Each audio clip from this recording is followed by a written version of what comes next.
Hey guys, I'm Megan. I'm Anna. And we're here on a very special spotlight with When Creativity Knocks in the community park area here at CHA. And this is something very new to the showroom, right? This is brand new this year, and it's all about charities that craft. So we have a bunch of different organizations here today that we're going to talk to. We're going to sort of spotlight what it is that they focus on, how they're giving back to their communities through crafting, and I think we'll also include a couple ways that you yourself can give back in your own neighborhood. Yes. So stay tuned because we've got a bunch of great ideas of how to give back coming up right after this.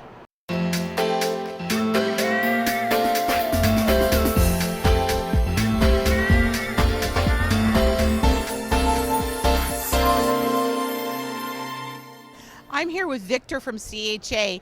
Hi, Victor. How are you? Very good. Thank you for coming out to the show today, Anna. Victor, could you tell me, how was this idea born? Well, over the last several years, the Craft and Hobby Association has really tried to reach out to the community. We've started by hosting community events, going out to the Anaheim school districts. When we were in Los Angeles, we worked with the local schools. We've worked with local schools in Chicago. So rather than having a single event, what we did was we reached out to multiple community groups that we've worked with.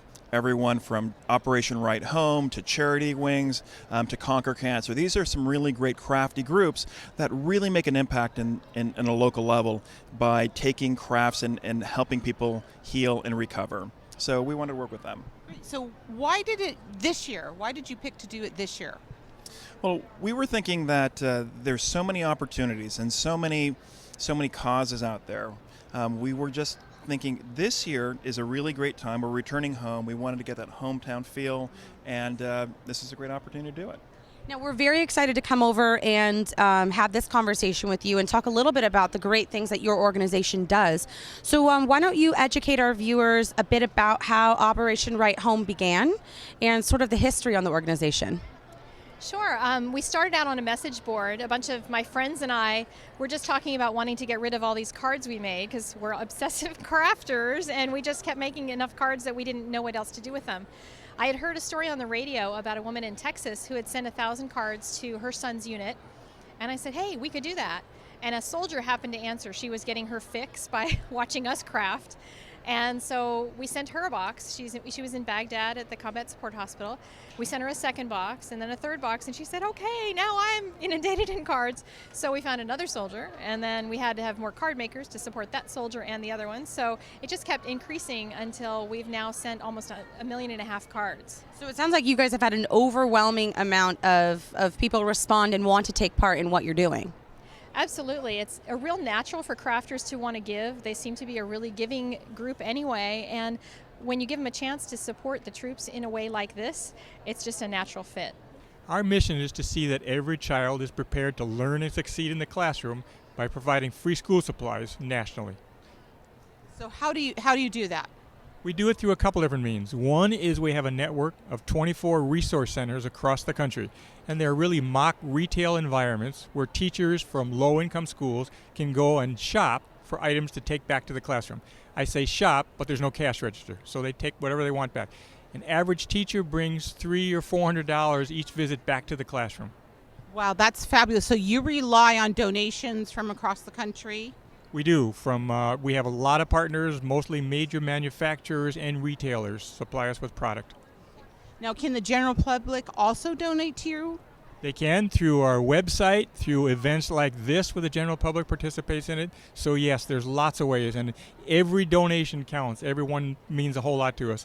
One of the things too is that we turn every dollar we get into $32 worth of product. So that's a pretty good return on investment. So David, I want you to tell our viewers how they can get to your site. Our website is KINF, KidsInNeedFoundation.org, KINF.org. So the organization began because of my twins that were born prematurely. I had a son that was born with quite a serious lung disease, and we spent, up until he turned 10, 150 days off and on in and out of hospital. And he had a twin sister who wanted to come visit him all the time, and didn't really necessarily want to hang out with him the entire time, but wanted to craft and be with him. So a little bit of both. And initially at the playroom at the hospital we were involved with, didn't want the siblings necessarily around. So I used to turn around and make up floors and say, she's a patient on this floor this week, really. And then I started just bringing in crafts. And once I started bringing in crafts, there was really no way that they were going to say no to me. I have a hard personality, and no is really not in my vocabulary. Not in your vocabulary, but which is definitely sort of the personality you have to have an organization like this. 100%. So then what happened is I started making kits with my kids and just bringing them to the hospital. And the kits took off so well that we started supplying kits to a few more hospitals for the emergency room kids. And now we don't only supply craft kits that are supplied to 40 hospitals in Canada and 20 in the US. We've pretty much saturated all the hospitals in Canada. So now that's why I'm 20 in the US and want to keep on going. I don't differentiate the disease. I believe all children need to smile and all children need to craft. That includes the siblings, the parents, the nurses, the child life youth workers. Everybody finds it a form of therapy. So Charity Wings, we're a nonprofit organization, and we are a resource for artists and crafters, creative minds that want to raise money for other charities. So we're like a conduit. We put the events on, we come up with great ideas and unique things like the flash mob, which was so much fun.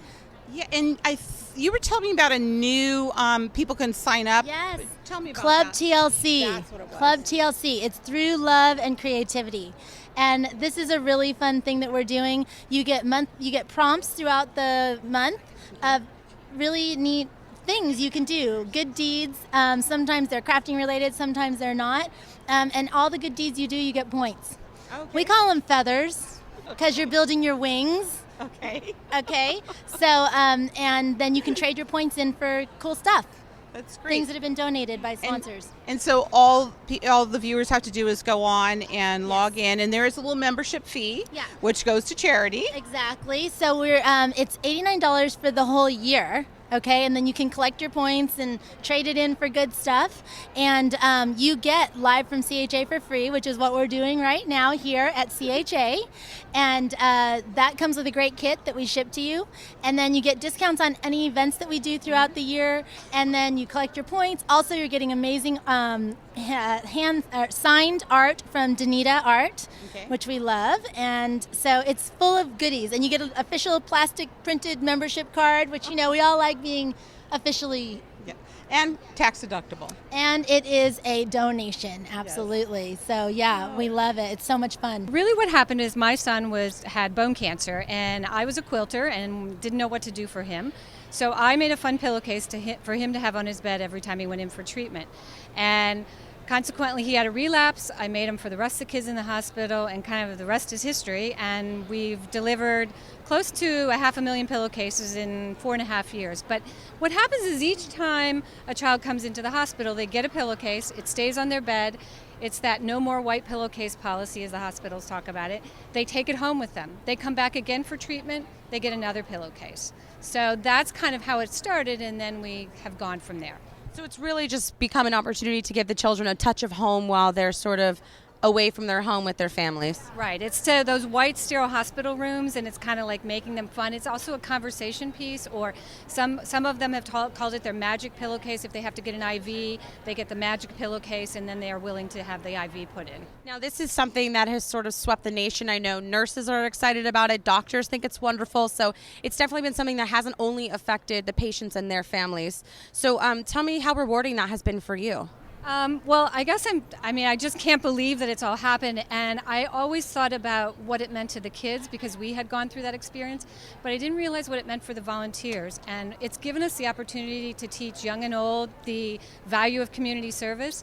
And a lot of the volunteers have said they've met some of their best friends through doing this. And it's a very it's a tangible thing that they're touching and knowing that a child's going to be sleeping on that. I had a coworker whose granddaughter was granted a wish by the MakeAWish organization, and when she came back, our whole department had adopted their family, and I wanted to do something that meant a little bit more than just buying toys and that sort of stuff, and so I got a bunch of my scrapbooking friends together, and we made a scrapbook of her trip, and then when we delivered it to her, she was so happy to see all of the princess pictures and everything from being at Disney World, and it was such a rewarding experience for everybody who was involved. I just said when we were on our way home, I'm like, I have to figure out a way to do this for every kid that I can do it for, anybody who wants it. And so that was sort of your first experience or encounter with this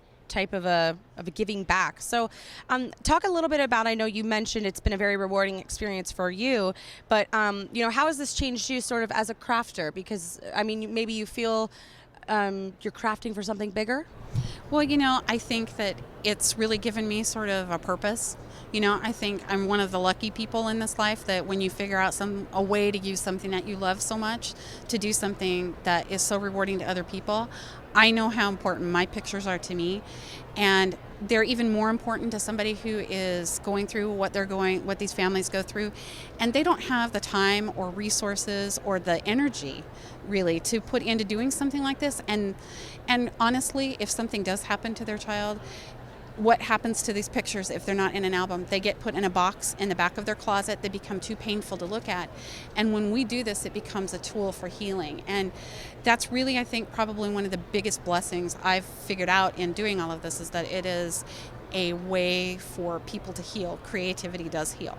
Well, the Portable Playhouse started 11 years ago, and what we do is we provide art therapy at the bedsides of women and children recovering in hospitals and cancer centers. We provide a weekly bedside program. We go to each patient, and we go to their rooms only because a lot of patients can't leave their room or they're embarrassed to leave, so we go to them. We have 19 women that volunteer with us. It is a strictly volunteer organization.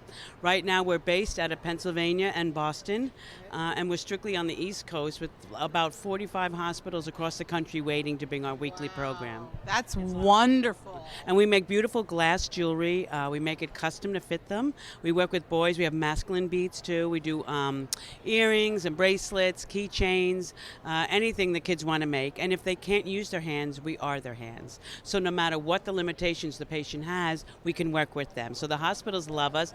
We've worked with over 55,000 women and children with 100% success. So I had a dream one night to bead the world's longest necklace, and I woke my husband up at 3 a.m. and said, "Oh my goodness, I know what I need to do." And he said, "Oh my goodness, you couldn't tell me this at 7?" So I had a dream to do this because we've always get so many children want to help us, but because we work during the day, during the week, we can't have people under the age of 25 actually. We try to get moms to volunteer for us. So we came up with this idea to bead the world's longest necklace with the Guinness Book of World Records. We have a couple bead companies, Bead Alon, Hallcraft, are fantastic, and he donated all the beads, and Bead Alon did the wire to hold this. The record to beat to date is 4 miles from people in Canada. So hopefully we can beat them. I'm sure we're going to. And we're doing a buck a bead, and you could put it in your name or in the memory of somebody or your company, your pet. Anyway, you can do it online, and we're notified right away when you donate your dollar. It was actually started in 1991 by Evie Rosen. She was a former shop owner, and she was very concerned about helping homeless people in her community. So she just started knitting Afghans.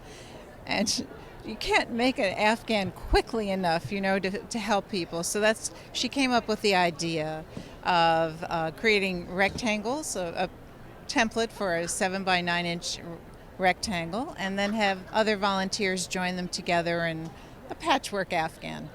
And the idea caught on in her hometown, and then across the state, and then across the nation.